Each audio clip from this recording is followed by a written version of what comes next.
Boa noite, sétimo ano. Nós vamos continuar o capítulo 6 sobre a sociedade que colonizou o nosso país. Bacana? Só que antes eu quero te reforçar que você precisa ficar atento. Postei lá já o nosso trabalho de história, não é? Vai compondo as nossas, nosso trabalho para compor as avaliações aí futuras. Então você precisa mandar para mim que é trabalhinho lá, trabalho de pesquisa, tá lá já os capítulos certinho. Faça um trabalho, são dois trabalhos, um para história e um para educação cristã.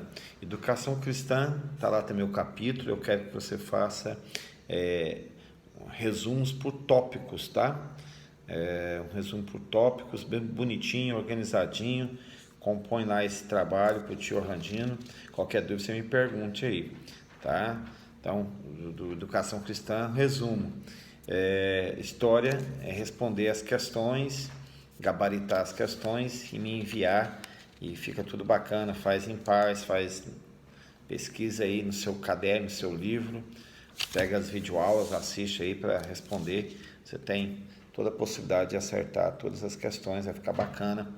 Então, bora lá. Sociedade que dominou as tribos que aqui estavam, né? Então, quando chega o português aqui, eu queria te dar esse choque de realidade. Nós vamos chamar de choque cultural. Quando chega o português aqui, já havia 1 milhão de nativos na terra que ele chama de Brasil.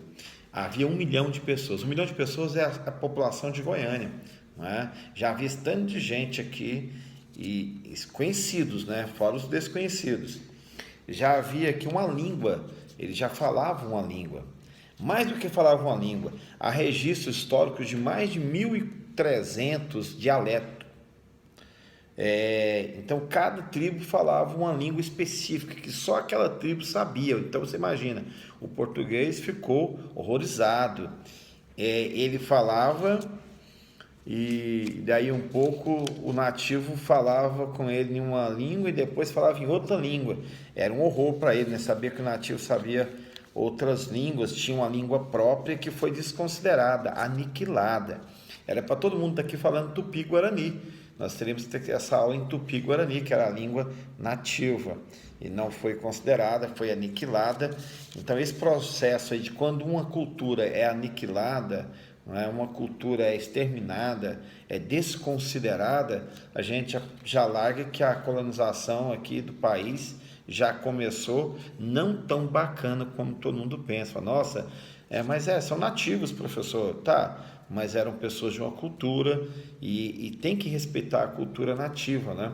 Tanto é que até hoje as pessoas acham que o nativo pode fazer qualquer coisa com ele só porque ele é nativo. O que é nativo? É o cara que estava habitando antes do europeu encontrar aqui e ser tomado a terra. Só isso. Mas o cara é nativo, exatamente. Quem é o estrangeiro, quem não é o dono da terra, é de fora as estão chegando. Tá. Esse povo que aqui chega, ele observou que as aldeias tinham um chefe.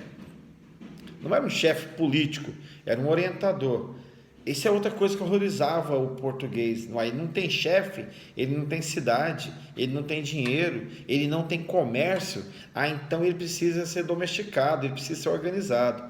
Tá? A palavra domesticado é muito forte, né? Como se fosse um bicho. Mas essa é a visão que o europeu tinha do nativo. É um bichinho que precisa ser domesticado. Quem não tem, deixa eu te fazer uma pergunta, quem não tem dinheiro, aldeia,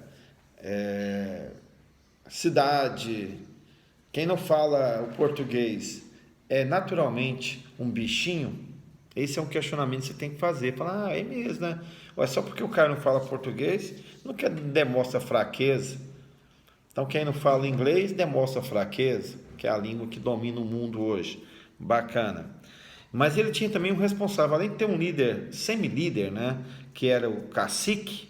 Então, o líder da aldeia era um semi-líder, que não era chefe no sentido que nós entendemos chefe. O chefe da aldeia aqui, esse chefe chama cacique. Mas ele dividia a liderança dele com o pajé. Quem é o pajé? Era o responsável pela religião, pelo culto, por curar as pessoas com as ervas, com a oração, com os rituais religiosos que eles faziam. Outra coisinha também básica. A religião desse povo nativo foi desconsiderada. Poxa, ele é um nativo, professor. Ele não pode fazer os cultos. Ah, não, ele tem que fazer um culto cristão. O cristão que é evoluído. Quem não é evoluído está atrasado, né? Quem não tem cidade está atrasado, quem não tem líder político está atrasado, quem não tem comércio está atrasado. Ele não tem comércio, professor, ele está atrasado. Já que ele está atrasado, então os portugueses vão criar as missões. O que são missões? Missões são grupos de pessoas vindo para educar, colocar nele um novo ser humano, colocar nele uma alma de gente. Ele não era gente, era um bicho. Então o europeu tem essa missão dupla. Missão dupla por quê, professor? Porque número um, ele tinha que converter o cara à religião dos portugueses, o católico. Quem patrocinou foi o catolicismo, então a religião agora seria católica no Brasil, encontrada agora. Encontrado entre aspas, porque já havia, que eu te falei, mais de 1 milhão de habitantes. Ninguém encontra algo que já tem 1 milhão de habitantes, né? Ele foi tomado, ele não foi encontrado, não foi descoberto, então bacana. Converter o cristianismo ao cristianismo os nativos, tarefa difícil, mas coube a um grupo então para fazer esses missionários aí chamados jesuítas. Então quem faz a missão é os jesuítas, são padres católicos que vêm fazer a missão 1. Qual que é a missão 1, professor? Converter o indivíduo ao cristianismo. Da ar de civilidade, o que é ser civil, o que é ser gente, o que é ser gente na visão do europeu, é ser europeu e católico. Então aí ele seria gente, converteria ao cristianismo. Então a missão 1. Tem mais missão? Tem a missão 2. Eu acho a missão 2 mais difícil. Converter as pessoas que aqui estavam em capitalistas europeus. Ele tem que preocupar com o comércio, ele tem que ter um líder político, ele tem que fazer uma cidade, ele tem que fazer intercâmbio com a gente, mandar o produto dele para a Europa e trabalhar para a gente. Essa é a ideia do capitalismo. Tá. Essa mudança, então, era um marco da história do Brasil. Eles vão extrair a madeira, chamada pau-brasil, né? Tinha uma tinta especial. E para isso vão fazer as feitorias. O que é feitorias? Seriam fundar portos no litoral para mandar madeira para a Europa, facilitar a madeira para a Europa. Detalhe, quem vai carregar essa madeira do porto até o navio? Quem vai cortar a madeira? Quem sabe onde está a madeira? O nativo. O nativo que é tão sem cidade, que é tão sem cultura, que é tão sem nada, ele sabia onde estavam as ervas, ele sabia se proteger dos bichos da floresta, ele sabia se alimentar da floresta.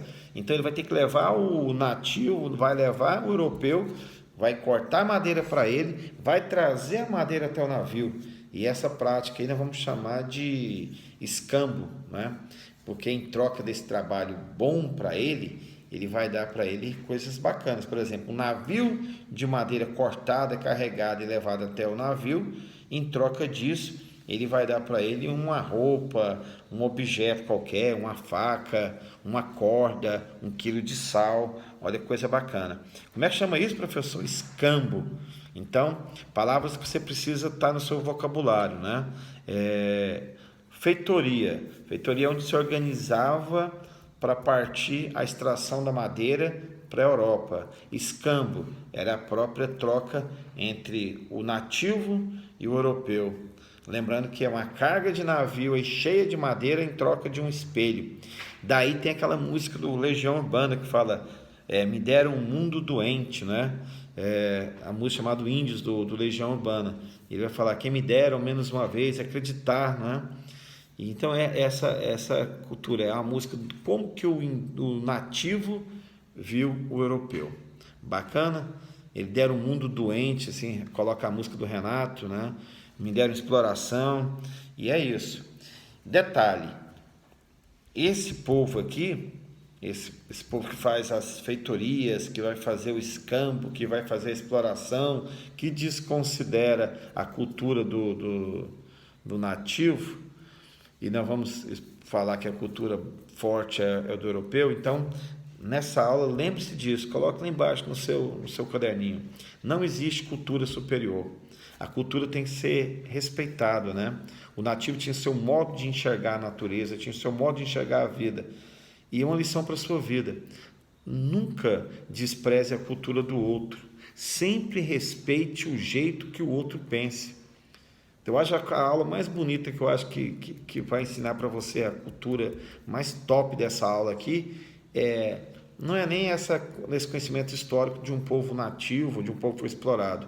É saber que eu não posso só estudar isso aqui e não aprender nada. Eu tenho que aprender algo. O que eu devo aprender com isso aqui? Que existe cultura no outro, que não há cultura superior, há culturas diferentes. Eu tenho que respeitar, entender, se não concordo ou discordo é outra coisa, mas eu preciso respeitar a opção cultural do outro.